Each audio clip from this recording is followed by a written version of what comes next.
Саламатсыздар, урматтуу телекөрүүчүлөр. Эфирде атайын чыгарылыш, студияда Самек Каракозуев.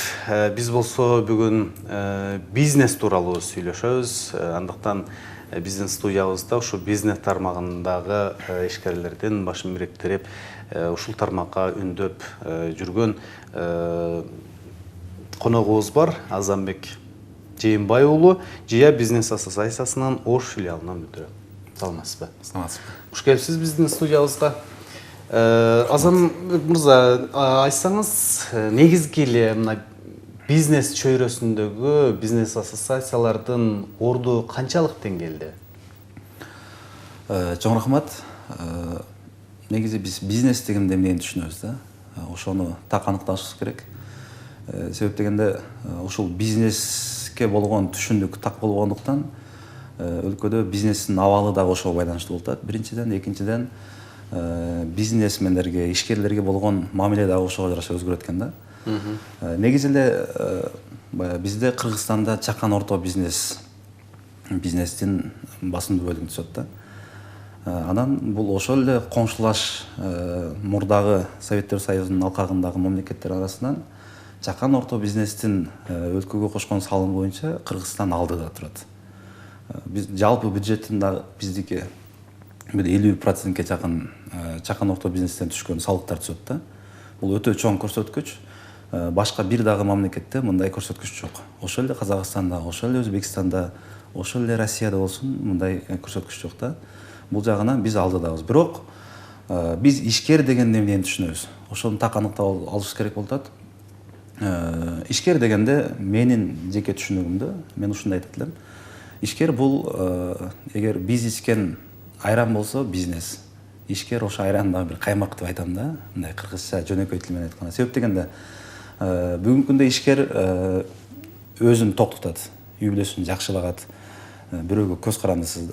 Андан сырткары аздыр көптүр, кээ бирлери бир ишке адамды, кээ бирлери экени жүздөгөн, ондогон адамдарды жумуш менен камсыз кылып атат да.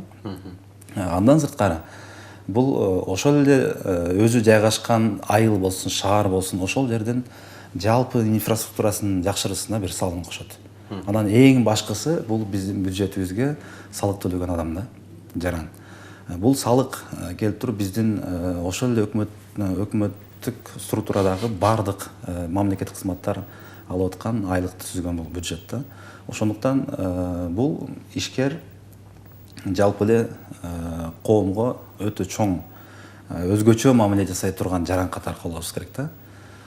Ал эми бизнес ассоциацияларды айта турган болсок, бизнес ассоциация бул жоң гана коомдук бирикме катары ордун айтсак болот.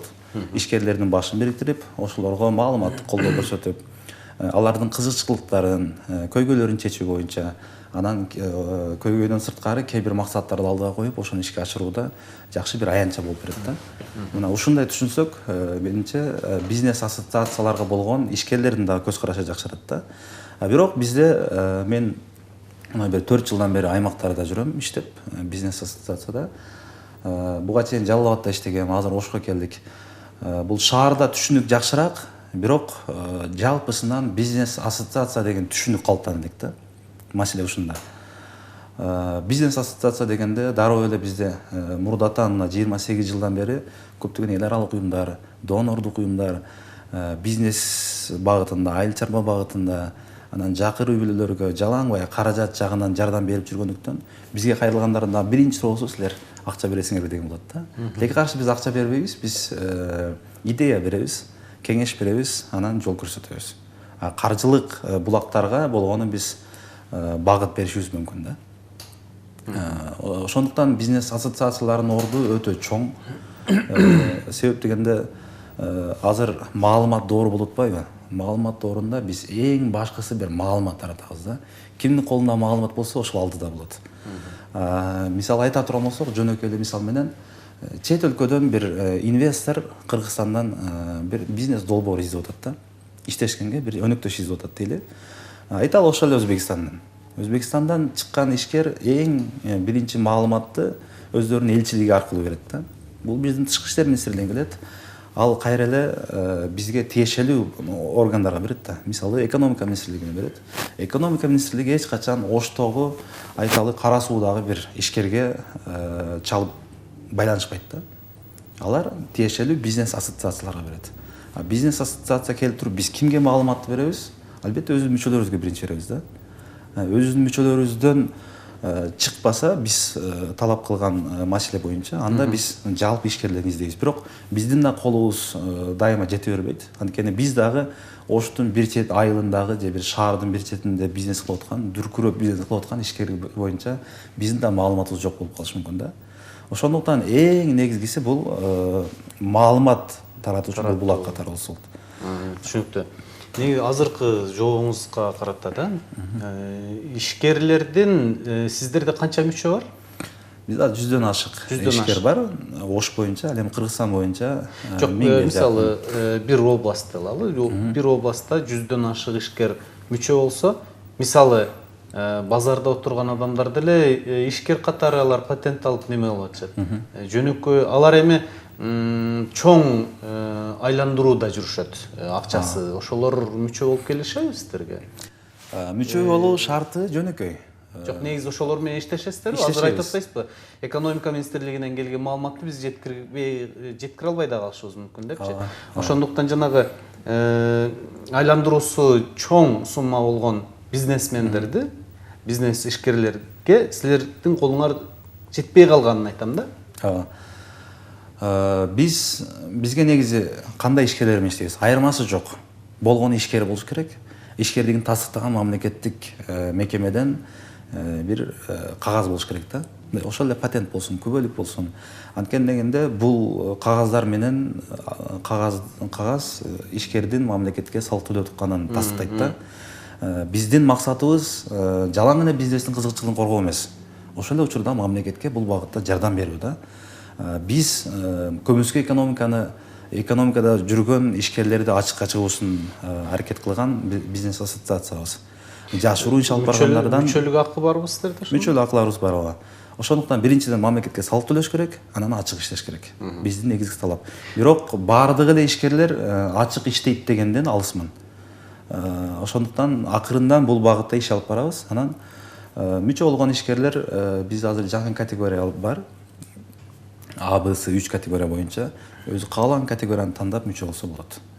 Патент алса эле ал ишкер. Патент алып, кызмат көрсөтүш керек да. Бишкек инвестициялык форумун ар убактарда өткөрүп келесиздер, аны алып келебиз. Быйыл дагы өткөрүүнү пландап жатыпсыздар. Бул кандай болот? Бишкек инвестициялык форумунун территориясы, аймагы канчалык болот? Ушул тууралуу токтолсоңуз. Биздин ассоциациянын эң чоң долбоорлорунун бири Бишкек инвестициялык форуму. Бул жолу 11 октябрда болот. Ал эми 10 октябрда бул жылдагыдан өзгөчөлүгү катары айтсак болот. Американын Кыргызстандагы элчилиги менен чогуу уюштурулуп атат. Жана USAID долбоору менен. Эл аралык франшиза жана соода көргөзмөсү болуп атат да. Быйылкы өзгөчөлүгү ошол. 2015 жылдан бери өткөрөбүз. Эң алгачкы башталган форумда 250 катышуучу болгон да. Биз ошондо максат кылганбыз. Бул форум жалгыз эле Кыргызстан эмес, бул Борбор Азиядагы эң чоң бизнес аянтча болот деген максат койгонбуз да. 2016 жылда өткөрдүк, 700ге жакын катышуучу болгон. 2017 жылда өткөрдүк, мында 1200ге жакын катышуучу болду да. Бул Кыргызстандагы жалпы эле Орто Азиядагы эң чоң бизнес аянтча болду. Натыйжада биздин аймактардан 300дөн ашуун катышуучу катышканда. Башка бир дагы аянтчада мындай бизнестин башын бирктире элек. Ошол эле учурда 2017 жылы биз Индиянын элчилиги менен жолугуштурганбыз. Индиядан 30га жакын ишкерлер келген. Бул ишкер ошол эле учурда инвестор болуп берет да. Анан Монголиядан катышуучулар болгон, Россиядан, Туркиядан, Украинадан, Англиядан келди, Германиядан катышуучулар болду. Анан Араб Эмираттарынан, Дубайдан катышуучулар болду да. Албетте коңшулаш Казакстандан, Өзбекстандан, Тажикстандан аймагы өтө кенен. Негизги максат дагы биз борбор Азиядагы мына ушундай инвестор менен ишкерди жолуктурган бир аянтча кылуу максатында иш алып барабыз да. Быйылкы жылдагы форумдагы аймагы кеңири болуп, чет мамлекеттерден дагы келет экен демек, э? Бул жылкы өзгөчөлүгү ошол 10 октябрда боло турган франшиза көргөзмөсүн айтсак болот да. Мында эл аралык, ошол эле Америкадагы анан чоң компаниялар, ошол эле буга чейин KFC ачылды Бишкекте. Бул өтө чоң жаңылык болду. Мындай чоң оюнчулардын, мындай айтканда, чоң компаниялардын биздин Кыргызстанга келгени бул жакшы көрсөткүч да. Себеп дегенде бул мамлекетте инвестор бар, кепилдик бар, ишенсе болот деген түшүнүк алып келет да. Мунун артынан чоң компанияларынан орто майда инвесторлор дагы компаниялар да агылып кирет. Ошол жагынан жакшы. Бул жылкысында дагы биз ошол Американын элчилигинин жардамы менен чоң америкалык компанияларды алып келатабыз да. Булар келип өздөрүнүн франшизасын, мындай айтканда бизнесин, өкүлчүлүктөрүн биздин бизнесмендерге берет. Бул жалгыз эле Кыргызстан үчүн эмес, бул Орто Азия үчүн чоң жаңылык болуп атат. Себеп дегенде Орто Азияда бул биринчи жолу мындай иш-чара болуп атат да. Ошондуктан бул иш-чарага сөзсүз түрдө биздин Тажикстан, Өзбекстан, Казакстандан жана башка жакынкы мамлекеттерден дагы чоң ишкерлер келет деген чоң ишенимибиз бар. Себеп дегенде мындай чоң компаниялар үчүн биздин Кыргызстандагы 6 миллион рынок өтө таагдык кылат да. Ошол эле Орто Азияда жалпы 60 миллиондон ашык калк болуп атат. Бул деле кээ бирлерине жетишсиз болот. Ошондуктан булар бир келгенде бир эле өкүлчүлүгүн Орто Азияга берип коет да. Анан башка мамлекеттеги ошол эле Ташкент болсун, Душанбе, Алматы, Астана бул мамлекеттер менен дагы бул өкүлчүлүктү алган ишкердин иштешүү мүмкүнчүлүгү зор болот да. Негизинен бизнес чөйрөсүндө сөз болуп аткандыктан, сиз ЖИАнын өкүлү болуп аткандыктан жанагы бизнести жаңы баштап аткандарга бир кандай кеңеш бересиз? Стартаптарды кандай башташ керек? Ачылыш малары бар, мисалы, ошолор тууралуу да айтып берсеңиз. Жаңы бизнести баштайм деп аткандар сиздер менен кызматташса, сиздер кандай жол көрсөтөсүздөр? Сизге барганда эмнени айтасыз, мисалы, ушуларды? Эми бизнестин Кыргызстанда калыптануу жолун карай турган болсок, буга чейин азыр биз иштешип аткан ишкерлердин көпчүлүгү бул ошол 2000-жылдары, мүмкүн 90-жылдардан кийин баштаган ишкерлер да. 2005-ке чейин, 2010-го чейин баштаган ишкерлер, булар жалаң өзү билгендей бизнести баштаган да. Кандай мурдагылардан көрсө же өзү кандай түшүнсө, ошондой баштаган. Натыйжада мындай бизнес баштаган жакшы, анан кайсы бир деңгээлде ийгиликке жетет, бирок бир деңгээлге жеткенден кийин андан ары сөзсүз түрдө билимди алып алат да бизнес. Анан көпчүлүк ишкерлер кайрадан бизнес планын кайрадан жазып, ошол эле стратегиясын кайрадан жазып, бул маркетинг жагында кайрадан изилдеп, жаңыдан жолго салып аткан ишкерлер көп да. Ошондуктан жаңы баштап аткан ишкерлерге же ишкердикти баштайм деген жарандарга айта турган кеңешибиз сөзсүз түрдө ошол баштайм деген бизнесин бир бизнес планы болуш керек. Андан сырткары ошол тармакка кыскача бир анализ жүргүзүш керек да. Бул чындыгында айталы Ош шаарында бул бизнес өнүгүп кетеби жок. Анын атаандаштарын изилдеш керек. Мындай айтканда кыскача бир анализ жүргүзүлгөн бир документ болуш керек да. Сөзсүз түрдө биз кыргыздар башыбызда көп сактайт экенбиз да маалыматты дагычы. Ал ишке жарабайт. Себеп дегенде бизнес баягы акча деле тактыкты жакшы көрөт да. Так болуш керек да бул мындайчы. Ошондуктан бизнес планы сөзсүз түрдө болуп, анан ушундай тиешелүү бизнес багытында иш алып барган ассоциацияларга, атайын борборлорго, бизнес кеңешчилерге кайрылып бир кеңеш алып алганы өтө жакшы да. Мисалы, биздин практикабызда биз мына былтырдан бери Ош шаарында Европа коопсуздук кызматташтык уюму менен чогуу, анан ошол эле ПРООН менен, GIZ жана башка чоң уюмдар менен ишкердикти колдоо борборун ачканбыз. Ишкердик борборунда, колдоо борборунда бир стартап баштаган стартаперлерге, анан жалпы эле бир финансист кеңешчибиз бар, анан бир юристибиз бар. Булар киргенде жалпы ошол эле патент менен иштеш керекпи, күбөлүк менен иштеш керекпи, ушуга баардык консультацияны берет да. Андан сырткары бизнес план жазуу боюнча, маркетинг боюнча изилдөө жүргүзгөнгө ушул жагынан толук акысыз кеңештер берип атабыз. Айтайын дегеним, бизге бул жагынан кайрылса болот да. Андан сырткары биз ассоциация катары биздин жалпы мүчөлөрүбүз көп. Ошто дагы, анан башка областтарда, Бишкекте болгондуктан ар кайсы тармактагы ишкерлер бар да. Болгондо да ийгиликтүү. Анан жаңы баштап аткандарга биз ошол ишкерлер менен байланыштырып, кайсы бир деңгээлде жол көрсөтүп берүүсүн боюнча уюштуруп бере алабыз да. Бул ал эми сиздерге мүчө болгондор жаңы маегибиздин өйдөрөк жагында айтпадыңызбы, мүчөлүк акысын дагы төлөйт деп. Алар мүчө болгондон кийин аларга маалымат жеткирүү менен эле чектелесиздерби, же башка дагы алар үчүн ыңгайлуу шарттар, же бир мындай бири-бири менен байланыштырган, бири-бирине спонсорлук кыла турган эми жана башка шарттар каралган? Ооба. Мен бизнес ассоциацияны мындай ишкерлерге мындай түшүндүрөм да. Бул саан үй сыяктуу депчи. Уйду саасаң сүт чыгат, сүт берет, саабасаң сүт бербейт да. Ошол сыяктуу эле. Ассоциациянын мүмкүнчүлүктөрү өтө чоң. Бул бир мамлекеттик структурага караганда өтө ийкемдүү болот да ассоциация. Ишкердин талабына жараша өзгөрүп кете берет. Биздики да ошондой. Биз мондай бир жылдык бекитилген план боюнча гана иш алып барабыз деген бизде андай тартип жок. Биз планды керек болсо дагы да жакшыраак мүмкүнчүлүк чыкса, ошого жараша өзгөртүшүбүз да мүмкүн да. Өзгөртүп да жүрөбүз. Ошол жагын айырмаланабыз. Анан жалпы эле ишкерлерге биз 4 багытта жардам берип кызмат көрсөтөбүз. Биринчиси бул өзүбүздүн мүчөлөргө кызмат көрсөтүү да. Мунун ичинде маалыматтык колдоо көрсөтүү деген бул бир гана бөлүгү болуп эсептелет. Андан сырткары мамлекеттик органдар менен биз мындай жыйындарды өткөрөбүз.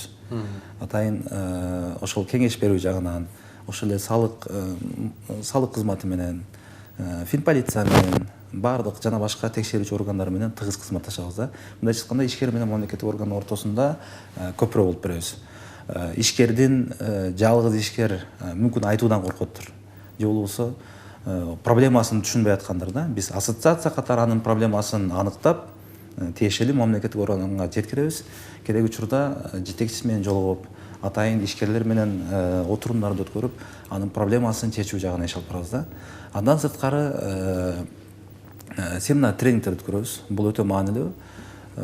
Ишкер дайыма өзүн жаңылап, жаңылыктардан кабардар болуп турбаса, бул жетишсиз болот да. Ошол эле учурда форум көргөзмөлөрдү, анан эң башкысы биздин дагы бир башка ассоциациялардан өзгөчөлүгүбүз, биз иш сапарларды уюштурабыз.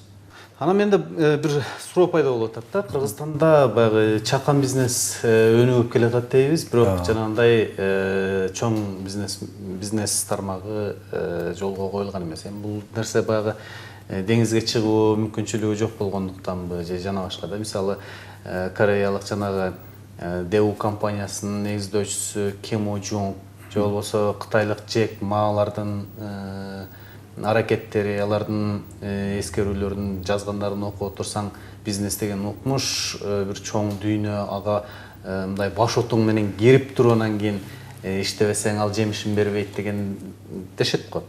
Кыргызстанда чоң бизнести кантип жолго коюш керек дейм да. Мүмкүнчүлүгүбүз барбы Кыргызстандын чоң бизнести өнүктүргөнгө? Албетте бар. Бул деңизге чыгуу мүмкүнчүлүгү жок деген албетте бул дагы бир себептердин бири. Бирок бул бизге тоскоолдук болбойт да. Андан биз бизге болгон кыйынчылыкты бир артыкчылык катары өзгөртүп алсак болот. Бизде толтура мүмкүнчүлүктөр бар. Анан бизнес чындыгында өтө кенен, ар кайсы багыттарда иш алып барсак болот да. Биздин Кыргызстандын шартында ала турган болсок, биз өзүбүзгө тиешелүү бир багыттарды, артыкчылык, приоритеттерди аныктап алышыбыз керек да. Бизде акыркы учурда көбүрөөк басым жасалып атпайбы? Экопродукцияга, туризмге басым жасалып атпайбы? Ошол эле агротуризм деген бар, экотуризм бар. Бул багыт жаңыдан чоңоюп келатат да. Биз ушул багыттардан өзүбүздүн ордубузду тапсак болот, сөзсүз түрдө. Биз көлөм менен башка өлкөлөргө атаандаш боло албайбыз, бирок сапат боюнча чыксак болот. Себеп дегенде дүйнө канчалык алдыга жылган сайын кайра эле мындай мурдагы жөнөкөй, анан таза продукцияларга болгон талаптар өсүп атат да. Ошондуктан бизде мүмкүнчүлүк катары муну айтсак болот. Ал эми чоң компанияларга албетте мүмкүнчүлүктөр бар, чыкса болот. Бизде жана иш сапарларды уюштурабыз деп айтып атпаймынбы? Биз Америкага 2012 жылдан бери иш сапар уюштурабыз да. Эң алгачкы уюштурулгандары бул жөн гана бир 10-15-20 ишкер алып чыгабыз. Жылына бир жолу же эки жолу сөзсүз уюштурабыз да. Эмне үчүн Америка? Себеп дегенде бизнес эң жакшы өнүккөн, жолго коюлган мамлекет катары Америка бул үлгү болуп берет да. Башында уюштурганда биздин барган ишкерлер жөн гана барып таң калып, бизге жана көп кабаттуу үйлөр, ошол эле баягы шаардын тазалыгы, шарттары чыныгында бизди таң калтырат да, эң баштачы. Ушундай эле болуп келчү. Бирок 2016 жылкы иш сапардын жыйынтыгында бизден 2-3 ишкерлер ошол жакта бизнес баштай алды да. Бул деген сөз жана инвестор деген ийгилик. Бул чоң жетишкендик. Себеп дегенде биринчи барганда көз көнөт, экинчи барганда дагы бир нерседен көрүнөт. Анан үчүнчү барганда ошол жакта бизнес баштаганга бир мүмкүнчүлүк алды да. Мындайча айтканда кыргыз ишкер Америкага инвестиция салды деген түшүндүрөт да булчу. Бизде инвестор дегенде сөзсүз түрдө бир Европадан келиш керек, сырттан келиш керек, же Кытай болуш керек, түрк болуш керек, американец болуш керек. Ушундай түшүнүк калыптанып калган да. Инвестор деген ким? Инвестор деген бул чөнтөгүндө акчасы бар адам да. Эгер сиздин чөнтөгүңүздө акча болсо, менде идея болсо, менде акча жок. Сиз мага акча бере турган болсоңуз, сиз мага инвестор болосуз да. Мындайча айтканда инвестиция кылган болосуз. Мындайча айтканда бул бизнес экөөбүздүн бизнес болуп калат да. Ушундай эле түшүндүк. Ошондуктан көбүрөөк биздин могул уюштуруп аткан бифтин максаты дагы биз ички инвестицияны өнүктүрөлү деген максатта. Ишкерлер бири-бири менен өнүктөш болуп иштешсин Кыргызстан ичинде. Сөзсүз түрдө каражатты барып банктан алыш шарт эмес да. Албетте чоң суммада каражаттарды банктан алып аткандыр, бирок ишкерлер да бири-бири менен каражаттарын чогултуп, чогуу бизнес баштап ийгиликке жеткен толтура мисалдар бар да. Бул чындыгында жакшы багыт деп айтсак. Бизнес Бишкек инвестициялык форуму деп атпайсызбы, БИФ. Ага кандай катышышат? Катышуу шарттары кандай? Биз бул жылкы форумда 1300 катышуучу күтүп атабыз. Чындыгында андан ашык аянтча дагы жок экен, тилекке каршы. Атайын мындай иш-чараларды өткөрүп турган аянтча дагы жок болуп атат Бишкекте. Ошондуктан 1300 катышуучу күтүп атабыз. Мунун албетте бир 30% аймактардан болот. Анан катышуу шарты Бишкек шаарындагылар үчүн 1000 сомдон болот. Ал эми аймактардан катышуучуларга 300 сомдон болуп атат да. Эмне үчүн биз акча коюп атабыз? Акысыз өткөрсөк да болот. Себеби биздин өнөктөштөрүбүз бар, атайын болгон бюджет каралган. Бирок акылуу өткөргөндүн бир эле максаты бар. Ар бир нерсенин өзүнүн баасы болот экен да. Менин өзүмдүн баам бар. Мен ошол баага айлык алып иштейм. Сиздин өзүңүздүн бааңыз бар. Ошол эле учурда бир сатылып аткан бир нерсенин дагы баасы болот да. Ошол сыяктуу бул форумдун дагы өзүнүн баасы болсун деп биз жок дегенде төлөп кирсин деп койдук да. Себеп дегенде кээ бирлердин сунушу боюнча бул төлөмдү көтөргүлө дегендер бар. Кээ бирлер алып салгыла деген бар. Көтөргүлө дегендердин максаты биз жалаңдай чыныгы ишкерлерди чогулталы. Себеби форумдун максатына жетиш үчүн сапаттуу аудитория чогултуш керек деген дагы неме бар да. Бирок биз бул жаңыдан гана бул 4-үнчү жолу эми өткөрүп атабыз. Ошондуктан дагы да ишкерлерге толук маалымат жетиш үчүн, катышуу мүмкүнчүлүгү дагы да көп болуш үчүн биз ушундай азыраак өлчөмдө коюп атабыз да. 300 сомдон берип катышса болот. Ал эми 10 октябрда боло турган көргөзмөгө, франшиза көргөзмөсүнө катышуу акысыз.